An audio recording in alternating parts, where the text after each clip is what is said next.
info terbaru, SMP Negeri 1 Ngadirojo ini merupakan sekolah atau masuk sekolah adiwiyata. Nah, ini kita akan ngobrol dengan Pak Hartanto terlebih dahulu selaku Kepala Sekolah di SMP Negeri 1 Ngadirojo. Apa sih sebenarnya Pak adiwiyata dan sekolah adiwiyata itu? Kemudian juga mungkin bisa dijelaskan sekaligus ya Bapak, apa sebenarnya yang jadi dasar kebijakan sehingga SMP Negeri 1 Ngadirojo ini melaksanakan program adiwiyata? Ya, Mbak Kikin dan juga mitra pendengar semuanya, ketika kita mendengar ataupun membaca adiwiyata gitu ya, jelas di sini kan Mbak Kikin ya ada dua kata kan Mbak Kikin ya, Adi dan Wiyata. Gitu ya. Dari bahasa mana kayak gini? Dari bahasa apa? Dari bahasa mana ini Pak? Ini ternyata dari bahasa Sanskerta mungkin ya. Jadi ada dua kata gini. Kalau kita lihat yang pertama kan Adi gitu ya. Iya. Jadi Adi sendiri mempunyai dasar, mempunyai arti yang besar gitu. Adi, Adi itu kan besar ya. Kemudian juga berarti agung, kemudian baik, ideal atau juga sempurna gitu. Sendiri Mbak Kikin itu punya arti tempat di mana seseorang itu mendapatkan ilmu pengetahuan.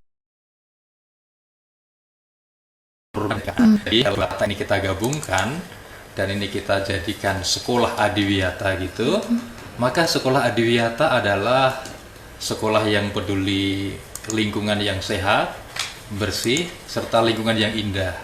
Nah, dengan adanya program adiwiyata ini diharapkan nanti seluruh masyarakat di sekitar sekolah ini juga akan menyadari bahwa lingkungan yang hijau itu adalah lingkungan yang sehat bagi kesehatan tubuh kita, Mbak Kikin ya. Iya. Jadi nanti Mbak Kikin tuh masuk ke SMP 1 Ngadirojo gitu, wah ini sudah dari luar kelihatan, wah ini sekolah adiwiyata ini gitu lah. Bahkan kita kan sudah masuk adiwiyata provinsi, nasional yang tahun ini ya, gitu.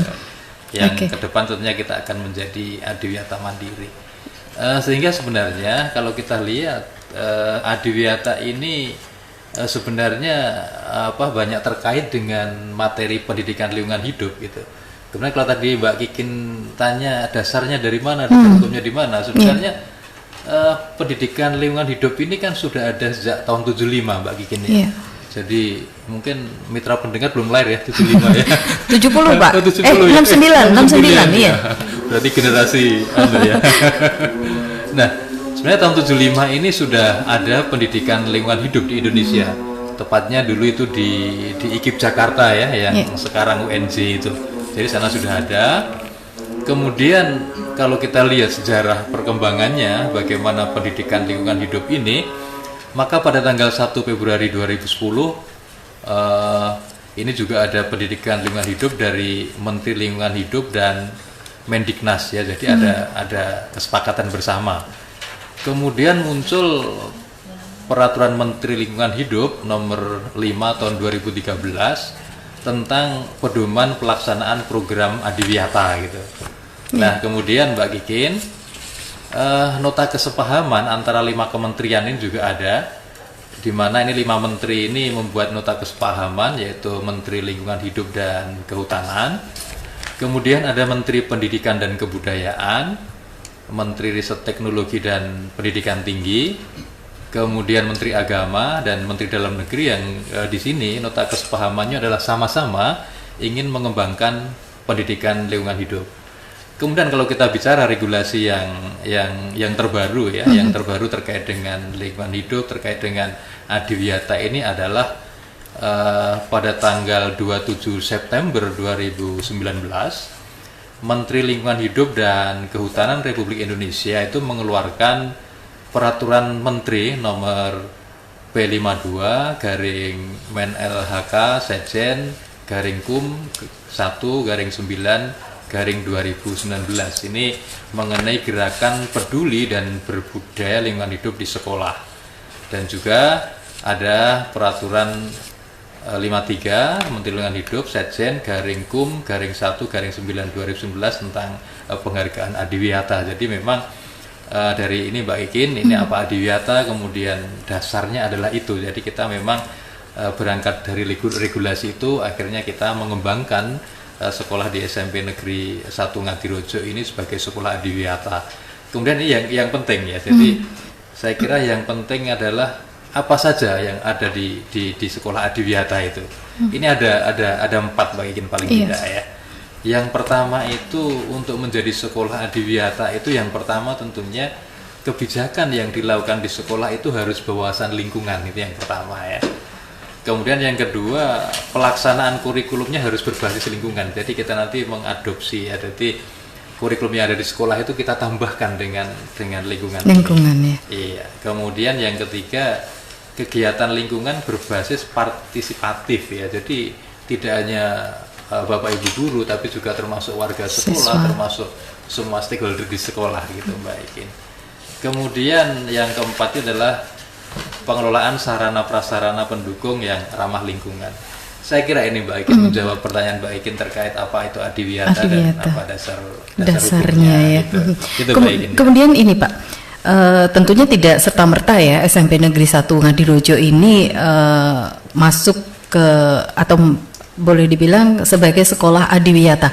Sementara banyak sekolah-sekolah yang ada di Kabupaten Wonogiri, SMP-SMP yang ada di Wonogiri. Tapi kenapa justru adiwiyata ini jatuhnya ke atau perjalanan adiwiyata atau sekolah adiwiyata ini justru ada di SMP Negeri 1 Ngadirojo? Tentunya melaksanakan kegiatan itu ya. Tapi sejak tahun 2012 kami sudah merintis kegiatan ini dan ada penilaian pada tahun 2013. Dan pada tahun 2013 kami sudah menjadi sekolah adiwiyata kabupaten gitu. Kemudian tahun berikutnya kita berbenah terus gitu, yang pada akhirnya tahun 2017 ya kita baru tahun 2017 karena memang pembenahan yang kita kembangkan gitu. Tahun 2017 baru kita menjadi sekolah adiwiyata provinsi.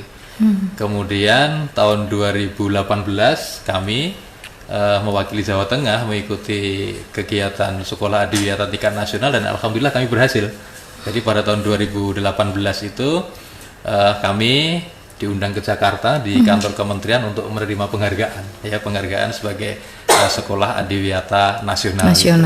Nah ini ternyata dengan sekolah adiwiyata nasional kita juga belum berhenti karena memang ada tahapan-tahapan berikutnya yang mana kita nanti upaya kita ke depan adalah bagaimana SMP 1 Ngadirojo ini menjadi sekolah adiwiyata mandiri. Jadi memang perjalanannya sudah cukup panjang Mbak Ikin dan ya inilah. Jadi kita memang konsisten dari awal untuk kegiatan ini gitu. Iya. Baik, kita beralih dari adiwiyata ini pun ternyata tidak hanya untuk guru ya ternyata ya, tapi juga bisa untuk PKB kepala sekolah karena beberapa waktu yang lalu dari ini saya nulis best practice namanya. Best practice-nya gerakan semut sebagai upaya untuk mewujudkan sekolah adiwiyata mandiri gitu. Dan akhirnya kan ketika ada lomba di Kementerian Pendidikan dan Kebudayaan, akhirnya itu kami buat best practice-nya dan alhamdulillah saya sudah luar biasa ya, artinya ini hanya menguatkan saja, ternyata tidak hanya berguna untuk guru juga, tapi untuk kepala sekolah pun bisa dibuat best practice ya, pengalaman terbaik yang itu bisa juga untuk angka kredit juga gitu.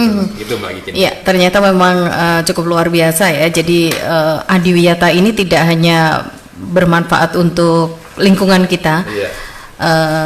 Kalau tadi kaitannya dengan 5 hal penting di situ, sampah dan lain sebagainya.